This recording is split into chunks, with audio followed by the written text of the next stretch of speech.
Wildfires continue to fuel unease and uncertainty in British Columbia. In one community, the city of Williams Lake, officials evacuated a number of people as a precaution, only to let them return home hours later. But a localized state of emergency continues. Marianne Demain is on this story for us. So Marianne, this is a truly volatile situation. What's the fire status now as it relates to Williams Lake? Yeah, and it's been quite the back and forth for residents, too, because those who were told to leave over the weekend, yes, they're back home, but they're still under an evacuation alert. And as we know, that means they have to be ready to go at a moment's notice. Williams Lake, that is a city with about 10,000 people in BC's central interior. Those residents seeing scenes of black plumes of smoke, fire in the distance. That's what they're dealing with right now as they're trying to prepare their stuff in case they have to leave again. Images like this is what they're seeing outside of their windows right now. So that's why they're being told to prepare as a precaution. We know that this fire started over the weekend. It quickly spread. It is now out of control. And this was the latest update from an emergency operations official on the ground. Tonight about 5:45, we had a tree fall on some power lines in the Creek Valley. It started a fire, and with the winds at the time, it picked up and made a big run down the Creek Valley. It also went up towards some businesses.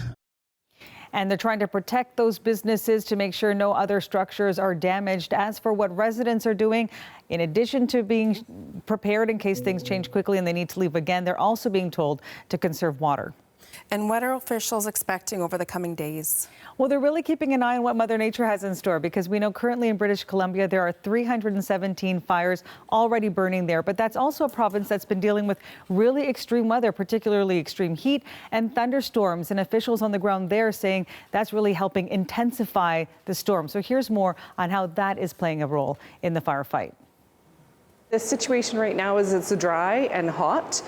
The winds have been calm for the last couple days, which has been great in terms of limiting the spread of that fire. But into the next few days, we're looking at increased wind activity.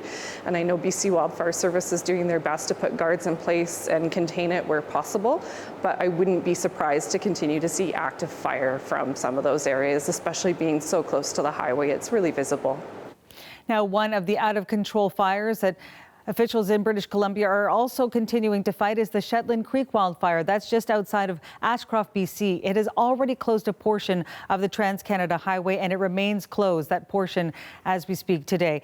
But that is a wildfire that is growing. It is moving quickly. It has also prompted a lot of evacuations and alerts that also remain in effect today. Of course, the weather, as we heard, playing a big factor here. Also, not only in that area, but in the area of the Cariboo Regional District and the District of Wells. Area fires there have prompted evacuation orders for about 1,000 residents. That's in the area of Barkerville, Wells and Bowron Lake. That is also an area where they're trying to protect all of the structures there, because we know lightning, a big factor here as well, igniting new fires. In fact, they say the BC Wildfire Service that 87% of those more than 300 fires were caused by lightning. So they're keeping an eye on what the nature is and what Mother Nature has in store over the coming days as well. And what's being described as a volatile situation. Thank you for the update, Marianne.